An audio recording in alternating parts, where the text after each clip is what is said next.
రాజ్ కసిరెడ్డి అసలు ఎక్కడున్నాడు ఆయన? ఇండియాలోనే ఉన్నారా? విదేశాలు వెళ్ళిపోయారా? ఇప్పుడు ఇదే ఒక చర్చ. ఎందుకంటే ఆయన ఎన్ఆర్ఐ. అమెరికాలో కూడా ఉండే అవకాశం ఉందట. ఈ నేపథ్యంలోనే ఈ చర్చ అయితే నడుస్తోంది.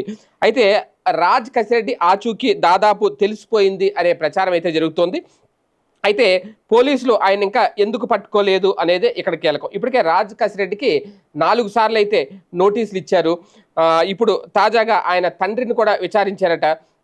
ఇందులో భాగంగానే మీ అబ్బాయి ఎక్కడికి పరారయ్యాడు, చివరిసారిగా ఆయన మీరు ఎప్పుడు కలిశారు, మీకు ఫోన్ చేసి మాట్లాడుతున్నారా, రాష్ట్రంలో జగన్ హయాంలో ఈ మద్యం కుంభకోణం ఏదైతే ఉందో దానికి సంబంధించి కీలక పాత్రధారిగా అభియోగాలు ఎదుర్కొంటున్న కసిరెడ్డి రాజ్ కసిరెడ్డి తండ్రి ఉపేందర్ రెడ్డి మీద సిట్ అధికారులు ఇలా ప్రశ్నల వర్షం కురిపించారట.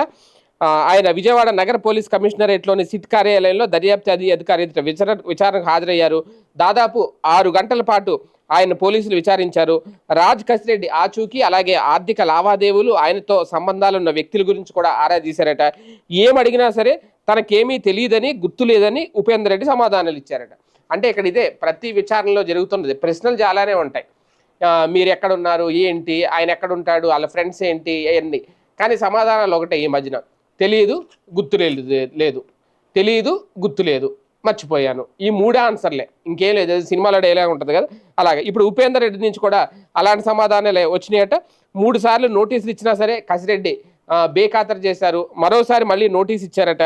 ఎట్టి పరిస్థితుల్లో విచారణకు సహకరించాలి, ఎక్కడున్నా రావాలి అని చెప్పారట. కాకపోతే మరి దాదాపుగా ఆయన కారు హైదరాబాద్లో ఒక ప్రాంతంలో ఉంది అనేది పోలీసులు గుర్తించారు. ఆయన జాడ కూడా ఆల్మోస్ట్ తెలిసిపోయింది. రేపో మాపో ఆయన్ని అదుపులోకి తీసుకుంటారు, లేదంటే తీసుకెళ్తారు. అంటే ఇప్పుడు 4 సార్లు నోటీసులు ఇచ్చారు కాబట్టి ఇప్పుడు కూడా ఆయన రాకపోతే విచారణకి లుక్అవుట్ నోటీసులు ఏమన్నా జారీ చేస్తారా, లేదంటే ఇప్పటికే జారీ చేశారా, ఇప్పటికే ఆలస్యం చేశారా?